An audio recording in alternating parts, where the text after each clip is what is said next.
नबी अलैहिस्सलाम फरमाई वही दासे कोर ता द रहमत फरिश्ते न दाखिलेगी पा कम कोर की चे द जानदार सिस तस्वीर वी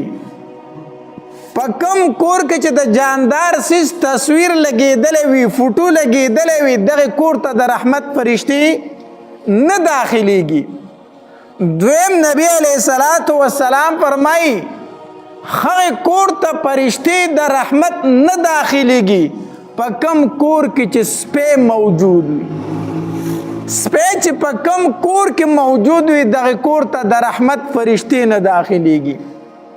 और द्रेम नबी अलैहिस्सलाम फरमाई हुई हाँ कोर ता द रहमत फरिश्ते न दाखिलेगी पा कम कोर के चे जुम्बी इंसान वी पा कम कोर के चे दासी सड़े दे या खजदा चे गुसल पे अवक्त दे गुसल न कई दे कोर ता द रहमत फरिश्ते नजी तदी वजना पपलिता वजूद सरा पपलित जिसम सरा पकोर के गर्जेदल दा कोर द रहमतुनो द फरिश्तों न खाली कवली कम कोर ता चे द रहमत फरिश्ते नाराजी पा आगे कोर के ब्या बरकतुन नवी नो पा कम कोर के चे तस्वीर लगे दले द जानदार सिज पा कम कोर के चे स्पिपाती कीगी पा कम कोर के पलित सड़ी पलित खजी गुसल पे आवख्त दे गुसल न कई दासी पा कोर के गर्जी नो दगे कोर ता द रहमत फरिश्ते नाराजी चे द रहमत फरिश्ते नाराजी पा दगे कोर के बस सुकून और आराम नवी और पा दगे कोर के बरकत नवी। नो कल चिम इंसान जिसम पलित शो कपड़ा पलित शो लोखे पलित शो दा पटेम सर पाकवल जरूरी दी वरना दा दी सर पकोर की बेबरकती पैदा कीगी द कोर न बरकत उचतीगी। नो द मानजद पारा अवलने शर्त दे अगर द खपल जिसम पाकवाले दे को घट पलिती वी नो दागे द पारा गुसल कवल को वड़ा पलिती वी नो दागे द पारा औ दस कवल बिया दा औदस कवल दा जाल ढेर ज्यादा लोई सवाब लरी। हदीस मुबारक के राजी योजल नबी अलैहिस्सलाम ओ फरमाइल वी काश चे मा खपल रुन लिदले वेनो काश चे मा खपल रुन लिदले वेनो सहाबा इकराम तो फरमाइल वी द अल्लाह पाक पैगंबर वली मुंग स्तारुन नहीं हो मुंग स्तारुन यू कना नो नबी अलैहिस्सलाम वर्ता ओ फरमाइल वी अंतुम अस्हाबी तास खु जमा मलगरी है तासु जमा मलगरी है और नबी अलैहिस्सलाम ओ फरमाइल व इखवानुना الذين लम यअतू रुन खु जमा अगद चागला नदी रागली रुस्तु जे कम मुसलमानी की बा कम मुसलमानान दी तर क़यामत पूरी नबी अलैहिस्सलाम फरमाइल दा गजमा रुन दी तासु हम दोस्तानी है मरगरी में है। नो सहाबा इकराम दी तपोस को विद अल्लाह पाक पैगंबरा यो सड़े दे पस्तान पता बंद ईमान राउडी न ताली दले न तैली दले नो द क़यामत फौरस भगत संग पे जनी ता खो खपल उम्मतियान रुस्तु न दिली दिली मुंग खो दर सर पाती कीगो मुंग खो पे जनी खो बाद की कम खलक मुसलमानी के खुद न पे जनी नो प मैदान महशर के भगत पे जनी संगा नबी अलैहिस्सलाम ओ फरमाइल वे जस्ता सुनो यो तपोस को मा ढेर शे असुन दी तकतूर दी और पागे की यो अज दासे दे चे पदे मख पांदी स्पिन दाग दे टिका दे पस्पिन प मख बांदी स्पिन दाग दे पतंदी बांदी और पखपो बांदी स्पिन दे नो कम आसी पतंदी स्पिन दे और पखपो स्पिन दे देव स्तासुन पतूर असुन की खता कीगी नो सहाबा इकराम तो फरमाइल इदा अल्लाह पाक पैगंबर अगा पक दलेर ने पेजंदशी अगा पतोर असुनो की दलेर ने पेजंदशी नबी अलैहिस्सलाम फरमाइल वे दग शान बजख पल उम्मतियान पर मैदानी महशर के पेजनम जका द औदासद अंदामुना द दुई द मखुनुना द दुई द लासुना और द दुई द खपोन बयवराना खी जबे पेजनम कम अंदामुन ची दुई पा औदासे की इंजी द क़यामत फौरस बदगा अंदामुन चमक हुई पड़क हुई रणा बकी जबे द दीन पे जन्म ची दा जमा उम्मती दे और नबी अलैहिस्सलाम फरमाइल वी पा हौज़ कौसर बांध बेज इंतजार कोमा او زه به ورته اوازونه کوم چې راشه ته زما امتي چې زه در باندې اوبه وسکومه. نو کم انسان چې اودس کوي د قیامت په ورځ باندې به د دغې اندامونو نه رڼاګانې خیږي. دومره لوی ثواب د مانځه دپاره اودس کول دا لري. یو ځل ابو هریره رضی الله تعالی عنہ خپلو ملګرو ته وایي ماله لږې اوبه راوړئ زه پې اودس کومه. نو اوبه وله راوړی شوې. نو ابو هریره رضی الله تعالی عنہ په هغې اوبو باندې ډېر ښکلی ښایسته اودس وکړو. چې اودس یې وکړو نو په خندا شو، ویې خندل. نو هغې ملګرو ته وایي صحابه کرامو ته وایي تاسو خو زما نه تپوس ونه کړو چې ما ولې وخندل. نو هغې ورته وایي ابو هریره ولې دې وخندل؟ اودس دې وکړو ودې خندل. نو موږ خو هم پوه نه شو ولې دې وخندل. وایي دغه شانتې یو ځل ما ته نبي علیه صلات وسلام وایي چې ابو هریره ماله اوبه راوړه. وی ما ولې اوبه راوړي؟ دا د صحابه کرامو د نبي علیه السلام سره مینه ده ښه. اخکه انداز به یې د نبي علیه السلام خپله و. وی ما ته وی چې ابو هریره اوبه راوړه. وی ما ولې اوبه راوړي؟ وی نبي علیه الصلات وسلام پې اودس وکړو. وی چې کله پې اودس وکړو نو نبي علیه السلام په خندا شو، وی خندل. وی ما ته تپوس ونه کړو. وی ما ته وی چې ابو هریره پوښتنه دې رانه ونه کړه چې ما ولې وخندل؟ وی ما ته وی چې د الله پاک پیغمبر ولې دې وخندلو؟ وی نبی علیه الصلات وسلام راته وفرمایل چې ای ابو هریره چې کله یو مؤمن انسان د مانځه دپاره اودس کوي نو چې کله دی د اوبو لپه په مخ باندې ور واچوي که نه د ده د سترګو نه چې څومره ګناهونه شوي دي هغه د دې اوبو سره لاړ شي. وی چې کله دی د اوداسه دپاره د لاسونه په اوبو باندې وینځي که نه د دې لاسونو نه چې څومره ګناهونه شوي هغه د لاسونو نه اورېږي، د اوبو سره لاړ شي.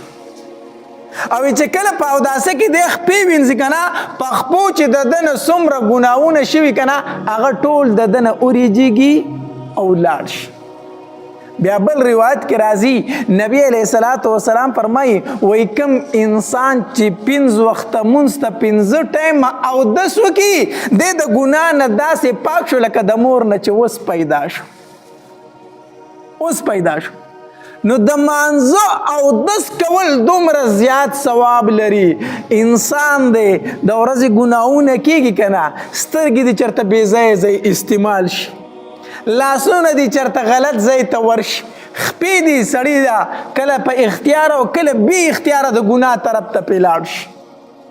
ټوله ورځ د سړي نه دا کوتاهۍ کېږي، د سترګو کوتاهۍ کېږي، د لاسونو کوتاهۍ کېږي، د خپو کوتاهۍ کېږي او ته 5 وخته اودس کوي. دا واړه واړه ګناهونه دي الله د دې اودس سره ختموي، لرې کوي. نو دومره زیات ثواب صرف په اوداسه کې دی. حدیث مبارک کې راځي نبی علیه الصلات وسلام فرمایي وی الطهور شطر الایمان، دا صفائی نه د صفائی دا نیم ایمان دی. بیا نبی علیہ الصلوۃ والسلام فرمائی والحمدللہ تملأ المیزان، الحمدللہ ویل چې دی کنه دا تل ډکی د انسان د نیکو چې کم چابړې دی دا د انسان ډکیږي پس سره په الحمدللہ ویلو سره. بیا نبی علیہ الصلوۃ والسلام فرمایل وسبحان الله والحمد لله تملأ ما بین السماء والارض. نبی علیہ الصلوۃ والسلام فرمایل وی سبحان الله او الحمد لله دا دومره زیات نیکی لري کنه چې د ځمکې او د اسمان په مابین کې کوم خلا د داتې نه ډکیږي. سبحان الله الحمدلله یو ځل دی ویل دومره ثواب لري لکه تر ځمکې نه واله تر اسمانه پورې دا ځای چې څومره خالی دی داتې نه ډکیږي، دومره زیات ثواب لري. بیا نبی علیه الصلاة والسلام وفرمایل والصلاة نور، دا مونځ چې ده دا رڼا ده. مونځ څه شی دی؟ رڼا ده. مطلب دا دی د قبر په تورو تیارو کې مونځ رڼا ده، د لحد په تور تمنو کې مونځ رڼا ده. نو کو دا غواړي چې ما قبر کې ځان ته رڼا کړلې نو د مونځ پابندي کوه. دویم نبی علیہ الصلوۃ والسلام فرمایل والصدقه برهان، صدقه دلیل دی. صدقه څه شی دی؟ دلیل دی. صدقې چې کوم انسان کوي کنه دا د په ایمان باندې دلالت کوي. ځکه صدقې کم سړی نه کوي، شوم سړی نه کوي. شوم سړی څه نه کوي؟ صدقه نه کوي. حدیث مبارک کې راځي وې دا شیطان په شوم سړی باندې ډیر کوشش نه کوي. شیطان په شوم سړی ډیر کوشش نه کوي وې مړه دله دا بوخل پوره دی ماته دومره ضرورت نشته دی دا شومتوب دلره پوره دی دا بوخل دی اسې غر کوي نو ماته دومره ضرورت نشته دی. نو نبی علیہ الصلوۃ والسلام فرمایي وی والصدقه برهان صدقه دلیل دی. حدیث مبارک کې راځي وی دا صدقه د الله غضب داسې ختموي لکه اوبه چې په اور ورواړی اوبه چې په اور ورواړی اور پې مړ شي دغه شانتې په صدقو سره د الله غضب څه کېږي ختمیږي. نو والصدقه برهان نبی علیہ الصلوۃ والسلام فرمایي صدقه دلیل دی. والصبر ضیاء او صبر چې دا رڼا ده نور دی چې کله دې صبر کو نو تا ته په شریعت باندې تله آسان شي او چې د هر چا خبره ځان ته مخې ته نیغه ودرئ نو د دین اسلام به بیا یو کاروم ونه کې. او بیا نبی علیہ الصلوۃ والسلام فرمایل والقرآن حجة لك او عليك دا قرآن یا ستا د پاره دلیل دی او یا پتا باندې دلیل دی. دا قرآن چې دی په میدان محشر کې به یا ستا سپارش کوي یا به ستا شکایت کوي الله ته یا به ستا سپارش کوي الله ته چې الله د شپې خوبونه نه وکړي او زه تلاوت کړی وم الله داسې ورځ نه و تېره شوې چې د زه نه وم راغستی الله روزانه به د زما تلاوت کو الله د جنت ته بوزه یا به ستا دپاره دا قرآن څه کوي سفارش کوي یا به په تا باندې دلیل شي ستا خلاف به ودرېږي چې الله ګورې د زه نه هم راغستی الله تا ورته لېږلی وم خو عمل یې را باندې نه وکړی. نو نبی علیہ الصلوۃ والسلام فرمایل قرآن یا ستا دپاره دلیل دی او یا په تا باندې دلیل دی. او بیا نبی علیہ الصلوۃ والسلام فرمایل وی هر انسان چې سحر کې کنا نو یا دې ځان هلاکونکی یا ځان خلاصونکی. هر انسان چې سحر کې داسې سحر کې چې یا د ځان د خلاصي لپاره کوشش شروع کړي او یا د ځان غر کولو لپاره کوشش شروع کړي. نو بعضې خلک چې سار راپاسي نو د نیکو په کارونو کې منډه تړله شروع کړي د الله د رضا لپاره منډه تړله شروع کړي او بعضې خلکو چې سار سترګې وغړېږي نو شروع کړي په ګناه ټول ورځې په ګناهونو کې تېره شي. نو نبی علیہ السلام فرمایي وی بعضې خلک چې سحر کې نو څوک د ځان د خلاصون دپاره لګیا شي او څوک د ځان د غر کولو هلاکولو دپاره لګیا شي. الله تبارک وتعالی دې زمونږ هر سحر زمونږ د خلاصون وګرځوي. نو دې حدیث مبارک کې نبی علیہ الصلوۃ والسلام فرمایي قرآن او مونځ چې دی مونځ دا رڼا ده رڼا. نو یو اودس کول حدیث مبارک کې راځي نبی علیہ الصلوۃ والسلام فرمایي وایي چا چې اودس وکړو په ښه شان سره اودس وکړو په ښه شان سره اودس وکړو او د کور نه را روان شو دی جومات ته چې په لاره باندې دی کم یو قدم دی په هر قدم باندې الله تبارک وتعالی د ده یوه درجه اوچتوي یو خطا یې معاف کوي په هر قدم باندې او په کومو ځایونو چې د ده قدم ولګېدو د قیامت په ورځ به دغه ځایونه د دې انسان دپاره ګواهي کوي ګواهي به کوي. نو چې کور اودس کوو کوشش کوه چې کور اودس وکړې نو مانځله مسجد ته راځه. دارنګې چې کله دې اودس وکړو په ښې طریقې سره اودس دې وکړو په ښه شان سره نو حدیث مبارک کې راځي نبی علیہ الصلوۃ والسلام فرمایي وای کوم انسان چې اودس وکي او د اوداسه وروسته دا دعا وایي اشهد الله اله الا الله وحده لا شريك له واشهد ان محمدا عبده ورسوله. اسانه دعا ده کنه. کم انسان چې په ښې طریقې سره اودس وکړو او د اوداسه نه وروسته دا دعا وویله اشهد الله اله الا الله وحده لا شريك له واشهد ان محمدا عبده ورسوله. نو حدیث مبارک کې راځي نبی علیہ الصلوۃ والسلام فرمایي فتحت له ابواب الجنه الثمانيه الله تبارک وتعالی د ده دپاره د اتو واړو جنتونو دروازې کولاو کړي دا تو جنتونو دروازې دته کولاو شي او وویلی شي دته چې کومه دروازه باندې داخلیږي په هغې باندې داخل شه چې کومه دروازه ستا خوښه ده په هغې باندې داخل شه. نو چې کله د اودس وکړو نو د اودس نه وروسته دا دعا ضرور وایه اشهد ان لا اله الا الله وحده لا شریک له واشهد ان محمدا عبده ورسوله. چې دا د اوی اسمان نه اعلان کېږي ستا دپاره د جنت 8 دروازې کولی شي. بل روایت کې راځي نبی علیه الصلاة والسلام فرمایي وی کم انسان چې اودس وکړو او د اوداسه نه وروسته دا دعا وویله سبحانك اللهم وبحمدك اشهد ان لا اله الا انت استغفرك واتوب اليك. دا اوداسه نه وروسته دا دعا وویله سبحانك اللهم وبحمدك اشهد ان لا اله الا انت استغفرك واتوب اليك. چې دا دعا وویله نبی علیه الصلاة والسلام فرمایي الله تبارک وتعالی فرشتو ته وایي دا کم الفاظ چې وویل دا ولیکئ. دا کم الفاظ چې دا وویلو دا ولیکئ او دا زما د عرش ته لاندې محفوظ وساتئ. زما د عرش ته لاندې دا الفاظ کېدوئ چې کله ورځ د قیامت شي د دې بدلې به ورله بیا زه ورکوم چې زما د شان سره څومره ښایي. هغه بیا زما مرضي ده زما خوښه ده چې دته د دې زه څومره بدله ورکوم. خو دا الفاظ چې دا وایي دا ورله د عرش ته لاندې محفوظ کېدی. نو به هر حال اودس دا په ښې طریقې سره په کار دی. مونږ اودسونه کوو خو دلته لګیا یو اودس کوو دلته 2 تنه د یو بل سره خبرې کوو. نو دلته کې اوبه هم ضایع کېږي اوبه هسې بهیږي او دلته کې د اوداسه چې کوم ثوابونه دي د هغې نه محرومه شو. یو خو اودس زمونږ په سمې طریقې سره نه دی. بیا هغه مسنون دعاګانې ویل د اوداسه نه وروستو بیا اذان ته ځان را رسول.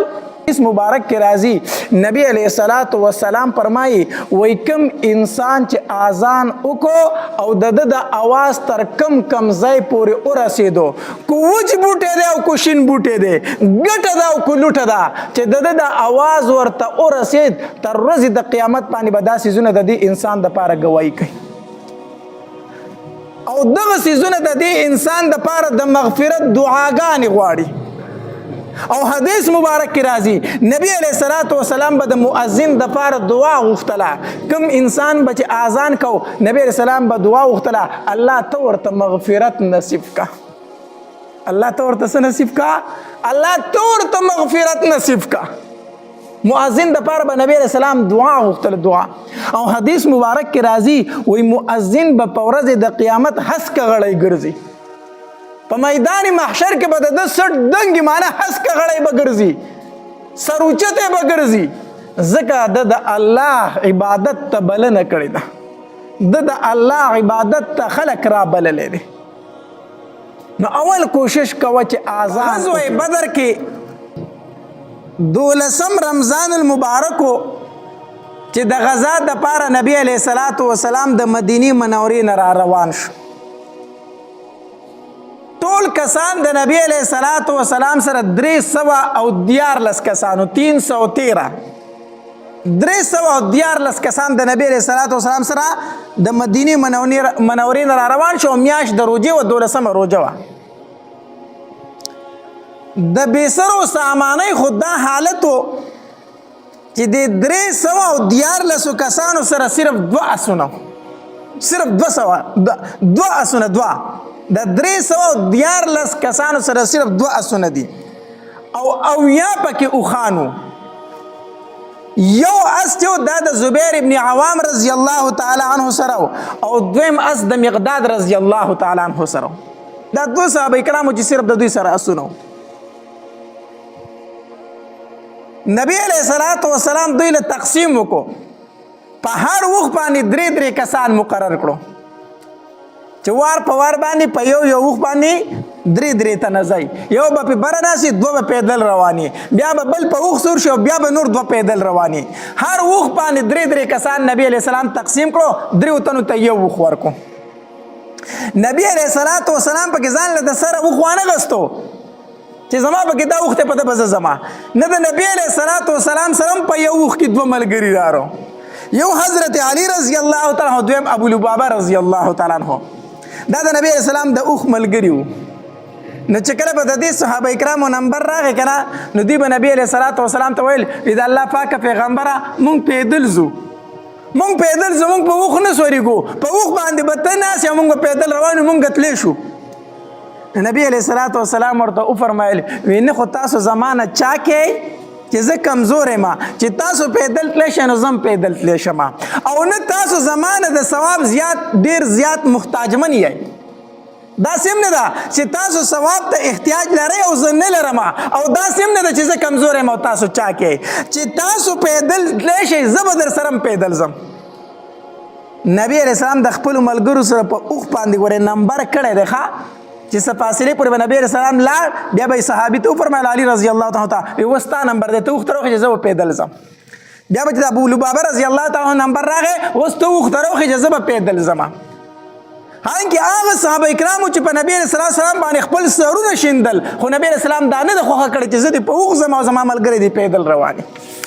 دا یې نه ده خوښه کړې بیا چې کله نبي علیه السلام په دې دوران کې ابو سفیان ته خبر ورسېدو چې نبی علیه السلام په کابلی باندې د حملې کولو دپاره د خپلو ملګرو سره را روان دی نو ابو سفیان یو داسې وکړو چې مکې ته یو کس ولیږو وی هلته خبر ورکه چې د خپلې قافلې حفاظت وکړي د خپل سامان تجارت حفاظت وکړي ته مکه کې خبر ورکه چې مخې له راوځي یو دا او دویم یو جاسوس خور کو وی ته زه چې نبی علیه السلام کم ځای ته را روان دی ته زه ګوره هغه کس چې مکې ته ورسېدو نه هغه د خپل اوښ دا پوزه په توره وواله وینې کو او په مکه کې چیغې کړې خلک ورته راټول شو څه چل دی وی ستاسو د تجارت په قافلې باندې حمله کیدونکي د مدینې د طرف نه د هغې حفاظت وکړئ لاړ شئ د هغې څه وکړئ حفاظت وکړئ دلته کې ابو سفیان کسان خواره کړي چې تاسو د نبی علیه السلام د قافلې حال احوال ماله راوړئ چې کوم ځای ته راورسېده نبی علیه السلام هم دو صحابه کرام مخکې ولیږل چې د ابو سفیان قافله کم ځای کې تېرېږي هلته ماته خبر راکړئ دا دو صحابه کرام بدر ته راورسېدل د بدر مقام ته هلته یوه چینه وه هغې خواله لاړو اوبه یې ترې وڅکلې او مشکې ترې د اوبو ډک کړو وخوانې اخوا د یو غونډکۍ ویښ ته پټ کېنولي وو دوی چې اوبه څکلې دغلته یو دوه زنانه وې دې چینې په خوا کې د هغې د یو بل سره جګړه شوه دا یوه ښځه دې بلې ته وایي زما قرض پیسې راکئ که نه راکئ پتا مې قرضه ده هغه پیسې ماله راکئ که نه راکئ هغه بله ښځه ورته وایي ته لږ صبر وکړه د قریشو قافله را روانه ده هم دې ځای ته به راځي نو چې کله راشي نو زه به پکې ځان له څخه اخیستل او خرڅول وکړم ستا قرض به تاله درکړم که نه یو 3 ورځې پس دې ځای ته رارسي او صحابه کرام پوه شو چې د ابو سفیان قافله دې ځای ته را روانه د ښځو د خولې نه خبره واورېده که نه اوس دلته کې د ابو سفیان هغه کم جاسوس چې هغه هم دې ځای ته را رسېدلی و هغه د ښځو سره بچ بچا وکړو وی ټیک درځ دا خبره ټیک قافله دلته را روانه ده خو در به کې پیسې چې دا دلته کې ځان له تجارت وکړي در به کې پیسې هغه هم لاړو صحابه کرام دغې ځای نه اوښ ته وختل واپس شو اوښانو ته وختل واپس لاړو نبي علیه السلام ته وفرمیل وی د ابو سفیان قافله بدر ته را روانه ده بدر ته را روانه ده دلته کې ابو سفیان هغې کس نه تپوس وکړه د خپل جاسوس نه هلکه څه دې ولیدل که څه دې ونه لیدل وی هېڅ مې نه دي لیدلي خو دغې بدر ځای کې چینه چې کم ده دغلته 2 تنه راغلي وو خان ورسره وو اوبه یې وڅکلې مشکونه یې د اوبو ډک کړه واپس لاړو وی خان ابو سفیان هغې ځای له راغی هغې اوښانو هغې ځای ته چې ورغی هلته د اوښانو پچې پرتې وې پچې نو هغه پچې چې راوغسته داسې په منځ نیمه کړه چې نیمه کړه که نه هغې کې دننه د کجورې هډوکې وو اوښانو کجورې خوړلې وي نو په پچې کې دننه د کجورې هډوکې وو نو هغه هډوکی چې داسې صفا کړو که نه چې دا هډوکی چې دی که نه دا د مدینې د کجورو دی دومره وخیار خلک ښه وی دا هډوکی چې دی که نه دا د مدینې د کجورو دی نو دا کم 2 کسان چې راغلي دا هم د مدینې نه راغلي دي بس د نبی علیه السلام جاسوسانو دې ځای ته راغلي دي ابو سفیان خو خبر شو چې نبی علیه السلام راپسې دلته را روان دی خپله قافله یې بدل کړه لاره یې بدل کړه په بله لار روان شو هغه د بدر باندې چې کومه لار وه هغه یې څه کړله پرېښوده په بله لار روان شو چې په بله لار باندې روان شو ابو سفیان بیا مکې ته کس ولیږو وی زه په خیر او په عافیت د هغوی نه راووتم او که تاسو را روان شوي یې واپس شئ موږ د هغوی نه راووتو سامان خو راویستو اوس تاسو سره راځئ مه راځئ ابو جهل ورته وی نه بدر کې مې ډمې نه ګډولي نو واپس نه راځم زه به بدر ته ځم اوس زه راوتی ما چې زه دوی ته خپل زور وښیم چې سبا دپاره بیا دا کار نه کوي ابو جهل شروع شو یو کس په مکه کې تیاره و چې راپاسه ځو نو د مکې چې څومره سردارانو دا ټول د ابو جهل سره را روان شو سوا د ابو لهب نه د نبی علیه السلام چې کم تره و هغه د څه د عذر د وجې نه پاتې شو او په خپل ځای باندې د ابو جهل روري را روان کو د ابو جهل روري هغه ته ویل که زما په ځای ته لاړ شه او په ابو جهل په رور باندې د اصل کې 4,000 درهمه قرضه وه د ابو لهب پې قرضه وه نو د ابو جهل رور ورته انکار هم نشي کولی ځکه قرضدار یې و نو هغه هم را روان شو په خپل ځای دی ولیږو دویم امیه ابن خلف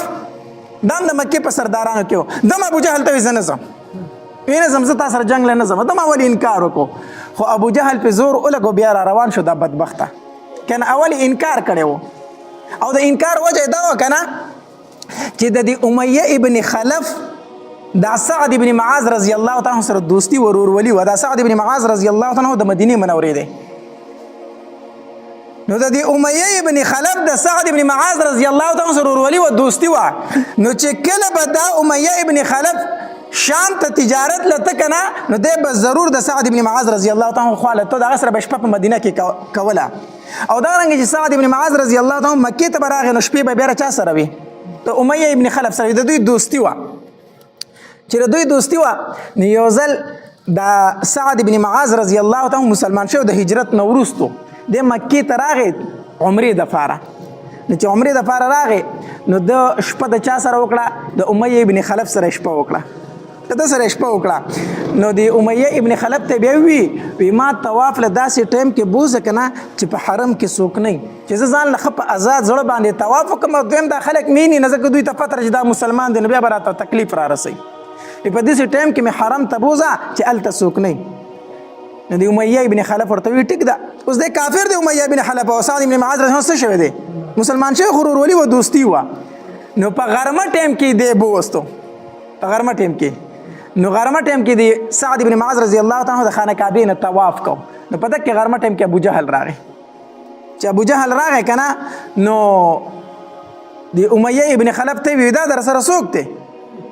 دا لږ در سره څوک دی دا طواف چې کوي نو هغه ورته وی دا زما د انصارو او د مدینې منورې هغه دوست دی ملګری مې دی رور مې دی راغلی دی طواف له عمرې له راغلی دی نو ابو جهل ورته وی دا تاسو دا خلک راولی او بیا پې دلته که پناه ورته ورکوئ دا مسلمان شوی دی او ته ورله بیا هم پناه ورکړي دا راځي طواف کوي وی دا بېدینه خلک نعوذ بالله مسلمان ته وی دا بېدینه خلک تاسو دلته راولی نو چې دا بیا سعد ابن معاذ رضی الله تعالی ته ابو جهل وی کو دا امیه ابن خلف در سره نه وی که نه نو تا به زما نه دلته طواف نه وکړی تا به زما نه دلته طواف نه وکړی خو د امیه ابن خلف در سره نه وی دی در سره دی نو څه چلو کما نو سعد ابن معاذ رضی الله تعالی ته په چغه وی قسم په الله کو دا طواف نه دی منع کړم که نه ته به ځې زمانه شام ته په کومه لار باندې ته به زمانه په مدینه باندې راشي مدینه به در باندې بنده کم ته ما د مکې نه بند کړه ته به زمانه مدینې ته راشي نو چې سعد ابن معاذ رضی الله ته دا خبره وکړه په تیز اواز باندې که نه د امیه ابن خلف ورته څه وي دا دوست ورته څه وي چپ شه دا خو زموږ مشر دی ته ورته په چغه باندې اواز کوي ابو جهل که نه دا زموږ سردار دی ته ورته په تیز اواز باندې خبرې کوي چپ شه اواز ښکته که نو سعد ابن معاذ رضی الله تعالی ته څه وی امیه چپ شه تم چپ شه قسم په الله ما د نبی علیه الصلاة والسلام نه اورېدلی دي چې ته به د نبی علیه السلام د ملګرو د لاسه قتل کېږي هغې خپل دوست ته وي ما د خپل محبوب نه اورېدلی دي چې ته به د هغې د لاسه قتل کېږي امیه ابن خلف ورته دا چا ویلی دي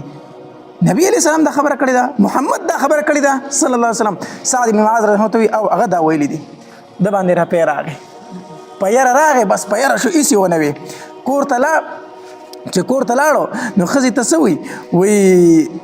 یو خبره درته وکم وی زما د مدینې منورې د کم دوست چې راغلی ملګری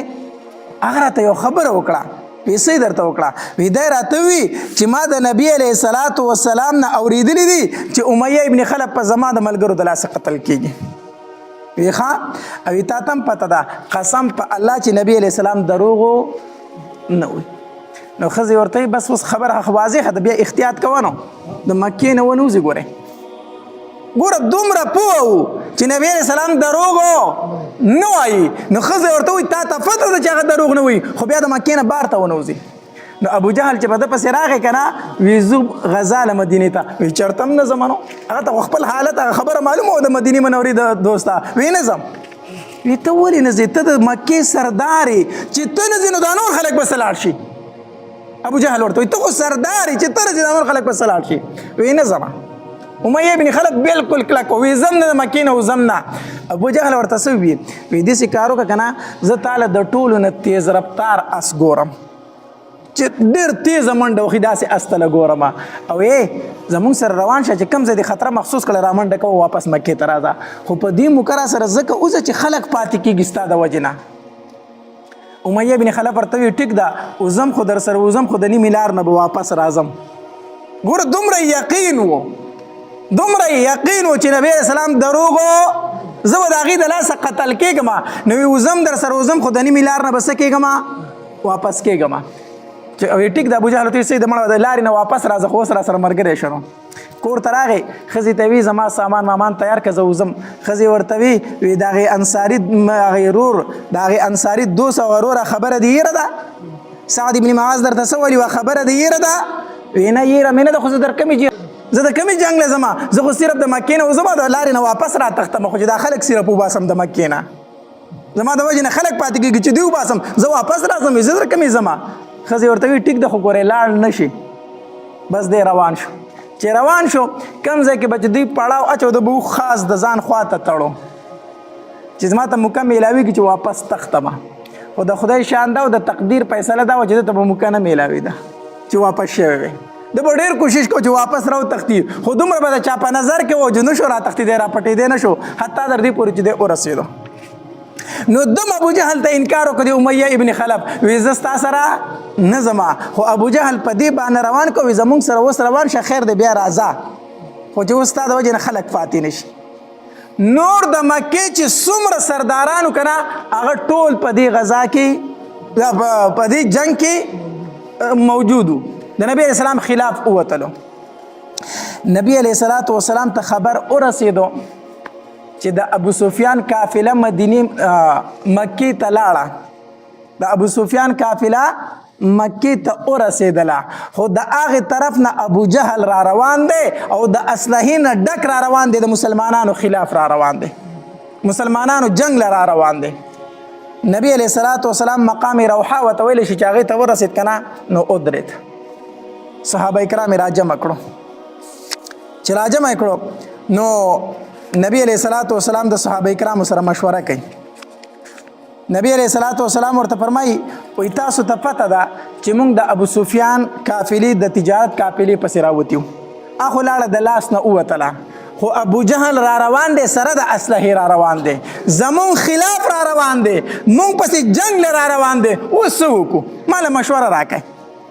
اوس څه وکړو مخکې لاړ شو که واپس شو مدینې منورې ته ابوبکر رضی الله تعالی عنه پاڅېدو او ډېر ښکلی بیان یې وکړو او نبی علیه السلام ته وفرمایل د الله پاکه پیغمبره مونږ مخکې ځو که ته وایې چې ځو مونږ ستا نه شاته کېدونکي نه یو بیا عمر رضی الله تعالی عنه پاڅېدو او نبی علیه السلام ته وفرمایل چې مونږ ستا سره ولاړ یو که ته هر څه وایې مونږ به هغه کوو نبی علیه السلام بیا یې مشوره راکوي حضرت مقداد رضی الله تعالی عنه پاڅېد او مقداد رضی الله تعالی عنہ بیان شروع کو او په بیان کې څه وی والله لا نقول كما قالت بنو اسرائيل لموسى اے دا الله پاک پیغمبره قسم په الله مونږ ته هغه خبره نه کوو کوم چې بني اسرائیل موسی علیه السلام ته کړی وه چې اذهب انت وربك فقاتلا انا ها هنا قاعدون اے موسی ته لاړ شه او جنګ وکړه مونږ به دلته ناست یو مونږ ته دا خبره نه کوو مقداد رضی الله تعالی عنہ ته وفرمایل وی د الله پاک پیغمبره مونږ به ستا نه جنګي ګستاخي طرف ته ستا شا طرف ته ستا نه مخې ته هر طرف ته به مونږ ستا نه ولاړ یو مونږ دا تا ته نه وایو چې ته لاړ شه او ته ستا رب دې پوه شي مونږ به ستا سره ځو او بیا به هم جهاد کوو مقداد رضی الله تعالی ډېر یو جذباتي بیان وکړو ابو ایوب انصاری رضی الله تعالی فرمایي عبدالله بن مسعود رضی الله تعالی عبدالله بن مسعود رضی الله تعالی فرمایي وی چې کله مقداد رضی الله تعالی بیان وکړو کنه او دای وی د الله پاک پیغمبر مونږ هغه کار نه کوو کوم چې بنی اسرائیل د موسی علیه السلام سره کړو مونږ بستانه هر طرف ته جنگیږو. وای دا خبره چې مقداد رضی الله تعالی وکړه کنه د نبی اسلام په مخ باندې داسې یو خندا رااله. د نبی اسلام د مخ داسې تازه شو چې د مقداد رضی الله تعالی دا بیان واوریدو. ځکه ابو ایوب انصاری رضی الله تعالی فرمایي وای مونږ چې مقام روخا ته ورسېدو کنه نو د هر تن په زړه کې دا چې مونږ خو جنگ لنی را روان شوي، مونږ خو تجارتي قافلې پسې را روان شوي یو، نو مونږ د ابو جهل سره اوس جنگ څنګه کوو؟ هر په سړي په زړه کې دا یو شک او یو خبره و چې جنگ به اوس مخکې څنګه کېږي. مقداد رضی الله تعالی چې پاسې دا بیان وکړو کنه وی ټول صحابه کرامو دغه وویل چې د الله پاک پیغمبر موږ بستانه هر طرف ته جنگیږو. وی بیا د هر صحابي په زړه کې دا ارمانو چې ما د مقداد رضی الله تعالی په خبره کړې وي. خو نبی علیہ السلام بیا आवाज کوي مال مشوره راکړي، مال سره کوي. مقداد رضی الله تعالی دومره جذباتي بیان وکړو، بیا نبی علیہ السلام فرمایي مال سره کوي، مشوره راکړي. سعد ابن معاذ رضی الله تعالی پوه شو چې د نبی علیہ السلام اشاره چاته ده، ځکه چې عمر هم چې دی نو دا مهاجر صحابي دی، مقداد رضی الله تعالی مهاجر صحابي دی، ابوبکر رضی الله تعالی مهاجر صحابي دی، او نبی علیہ السلام بیا आवाज کوي مال سره کوي، مشوره راکړي. نو سعد ابن معاذ رحمه پوه شو چې د نبی علیہ السلام اشاره انصار ته ده، انصار تاسو لږ مشوره راکړي. نو سعد ابن معاذ رضی الله تعالی پاسېدو، د انصاری صحابي دی، پاسېدو بیان شروع کو او بیان شروع کو او د بیان خلاصه دا او په اخر کې فرمایل د الله پاک پیغمبر مونږ پتا ایمان راوړی دی، مونږ پتا سره راوړی دی، ایمان راوړی دی، مونږ ته د الله پیغمبر منلی. قسم په الله کو تر ته و چې دریاب ته وردانګي مونږ به ټول وردانګو، یو انصاری صحابي برانه مرستونه پاتې کیږي. ته غزا دی کنه چې جنگ کو تر ته اوس وای چې ټول انصار دریاب ته وردانګي مونږ به وردانګو، یو انصاری صحابي به شاته نه پاتې کیږي. چې کله سعد ابن معاذ رضی الله تعالی د انصارو د طرف نه دا بیان وکړ کنه نبی علیہ السلام بالکل څه شو، مطمئن شو او خوشاله شو، ډیر زیات خوشاله شو. نبی علیہ السلام د مخ کې تلو سو وکړه، فیصله وکړه چې زو اوس کو د ابو جهل د قافلې سره جنگ راځي او کو د ابو سفیان د قافلې سره جنگ راځي، خو رستو کېدونکي نه یو، موږ به اوس څه کوو؟ غزا کوو.